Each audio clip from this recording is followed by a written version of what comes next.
Hello, I'm Susan Cadeau. Thank you for being with us. State government has a new budget plan for fiscal year 2018, which begins July 1st. It's a plan that includes new taxes and fees, limits some tax deductions, and as with the last 6 budgets, contains cuts to state agencies and hundreds of millions of dollars in one-time funds. A recipe that ensures court fights over constitutional issues and leaves state government facing another huge budget hole a year from now.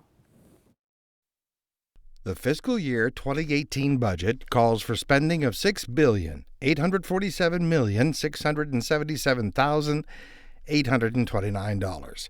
That's just the amount the legislators appropriate. The actual amount that will be spent is over $18 billion, once tax money that is automatically directed to various state agencies and federal matching funds are included.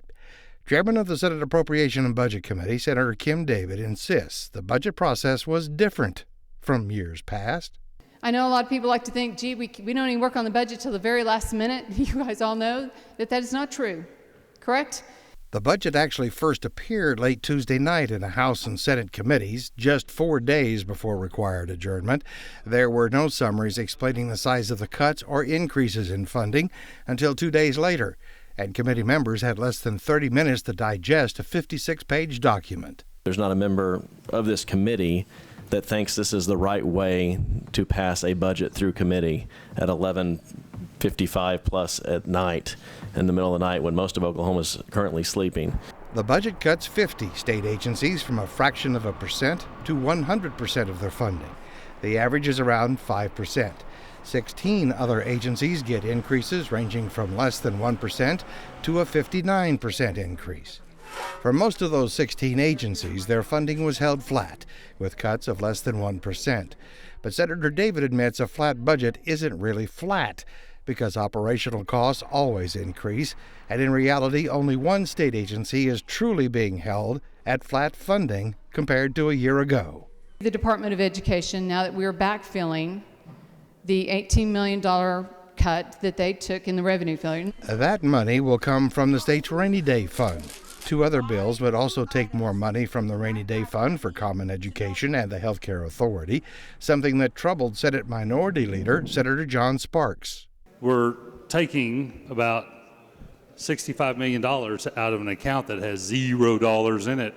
With the extra $18 million for education, that comes to $83 million from the current empty Rainy Day Fund. There were lots of other questions about education funding on the Senate floor. Nothing in this budget addresses our teacher shortage, whether it be, because teacher shortage is a multifaceted problem. It's not just salary, it's also just general funding. And if we don't address the teacher shortage, and that's going to be an education cut we can't heal. Owasso Senator J.J. Dossett was also concerned about ongoing cuts to the Oklahoma Veterans Affairs Department. The Department of Veterans Affairs, we've cut 23% since 2009.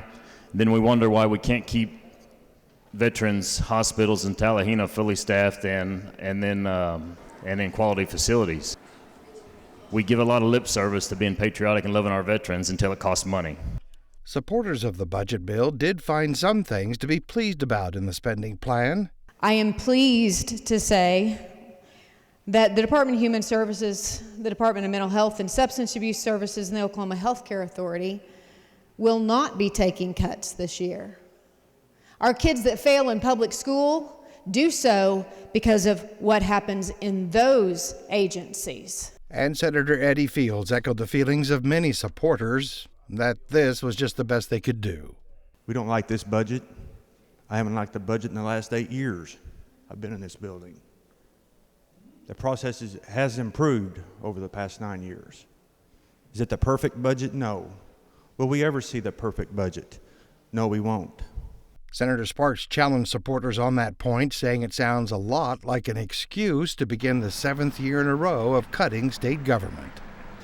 We have heard a bunch about how we wish this could be better and we were trying, but it was interesting over the last few weeks. I've also heard, we still have people who think we need to have cuts to the budget.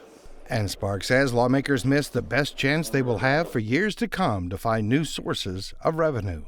This was our opportunity to do more than just raise fees on Coke machines until about 2023. And so far, we've missed our chance. Reaction to the budget deal is split between those who are pleased that the cuts weren't bigger and those who point out all of the problems the state is leaving unaddressed. OEA President Alicia Priest points out Common Education's appropriation can't be flat because of all the new students, and the bill fails teachers again on a pay raise. State Superintendent of Public Instruction Joy Hoffmeister praised lawmakers for keeping the funding formula fully funded. The Oklahoma Public Employees Association criticizes the deal for an acute lack of transparency, and the governor was very pleased because it keeps state government from shutting down and avoiding even bigger budget cuts. In the House of Representatives, the arguments for and against the bill were much the same. Shame on each and every member of this body that's going to stand up for this budget, on each and every member that's fueled by selfishness. I hope that this year can teach us to work better, to get rid of those lines in the sand and work to do better next year. But this budget is nothing short of a miracle, and I'm going to vote for it because it protects core services, it protects our schools, and I think it's a good budget. However, when the smoke cleared, the FY 2018 budget was easily approved on a vote of 57 to 42. As the current legislative session draws to a close, the real size of the budget hole for next fiscal year was revealed. Senator David confirmed the state was short $1.1 billion, the second year in a row where the state has fallen more than $1 billion short.